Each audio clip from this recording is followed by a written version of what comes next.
അല്ലാഹു സുബ്ഹാനഹു വ തആല നമുക്ക് നൽകിയ സമ്പത്ത്, ആ സമ്പത്ത് നമ്മുടേതാണെന്നാണ് നമ്മളെല്ലാവരും അവകാശപ്പെടുന്നത്.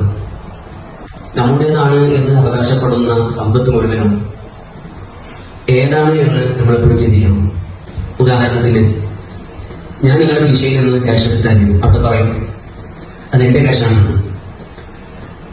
എന്നാൽ നമ്മുടെ ക്യാഷായിട്ടുള്ളത്, നമ്മുടെ സമ്പത്തായിട്ടുള്ളത് ഏതാണ്? നമ്മുടെ അക്കൗണ്ടിലുള്ള നമ്മുടെ ബാങ്ക് ബാലൻസ് അത് നമ്മുടേതല്ല. നമ്മുടെ കീശയിലുള്ള ക്യാഷ് അത് നമ്മുടേതല്ല. അത് നമ്മുടേതാകുന്നത് എപ്പോഴാണ്? നാം അത് ഉപയോഗിച്ചാലാണ് അത് നമ്മുടേതായി മാറുന്നത്. അതുവരെ അതൊരിക്കലും നമ്മുടേതല്ല എന്നാണ്.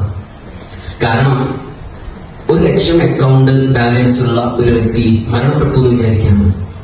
മരണപ്പെട്ടു കഴിഞ്ഞാൽ പിന്നീട് ആ അക്കൗണ്ടിലുള്ള ആ 1,00,000 തുക പിന്നെ അവരുടെ കുടുംബങ്ങൾക്ക്, അവരുടെ മക്കൾക്കോ അവരുടെ ഭാര്യക്കോ ഒക്കെ ആയിട്ടാണ് എടുക്കുന്നത്, അതെടുക്കുക. എന്നാൽ അവന്റെ ക്യാഷ് ആയിട്ടുള്ളത് അത് അവൻ ചിലവഴിച്ചതാണ്, സമ്പത്ത് ചിലവഴിച്ചതാണ്, അവൻ ഉപയോഗിച്ചതാണ്. അതുകൊണ്ടാണ് പറയുന്നത്, സമ്പത്ത് നമ്മൾ ഒരിക്കലും സൂക്ഷിച്ച് എടുത്തു വെക്കാനുള്ള ഒന്നല്ല. അത് ഉപയോഗിക്കണം, മറ്റുള്ളവർക്ക് ദാനം ചെയ്യുക, അതുകൊണ്ട് ഉപകാരം എടുത്തുകൊണ്ട് ഉപയോഗിക്കുക. സമ്പത്ത് ഇങ്ങനെ എടുത്തു വെച്ച് വലിയ സമ്പന്നനായി ഇങ്ങനെ ഇരിക്കുക എന്നുള്ളതിന് പുറമെ അല്ലാഹു സുബ്ഹാനഹു വ തആല നമുക്ക് തന്ന സമ്പത്ത് അത് ചെലവഴിക്കാനാണ് അല്ലാഹു നമ്മെ പഠിപ്പിക്കുന്നത്. ചിലവഴിക്കാത്ത സമ്പത്ത് അതൊരിക്കലും നമ്മുടേതല്ല. അത് നമ്മിൽ നിന്ന് ഒരിക്കലും നമുക്കൊരു ഉപകാരം അതുകൊണ്ട് ചെയ്യുക. അതുകൊണ്ട് നമ്മുടെ സമ്പത്ത് എന്ന് പറയുന്നത് നാം ചിലവഴിക്കുന്നതാണ്.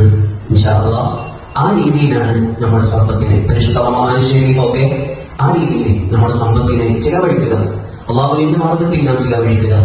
അപ്പോ ആ ചിലവഴിച്ചതിൽ നാളെ റബ്ബിന്റെ മുന്നിൽ നമുക്ക് സന്തോഷം പറയാൻ കഴിയും, അല്ലാഹുവിന്റെ ഭാഗത്തു നിന്ന് ഒരുപാട് പ്രതിഫലം ലഭിക്കുകയും ചെയ്യും. അതായിരിക്കട്ടെ ഈ പരിശുദ്ധ റമദാനിൽ നാം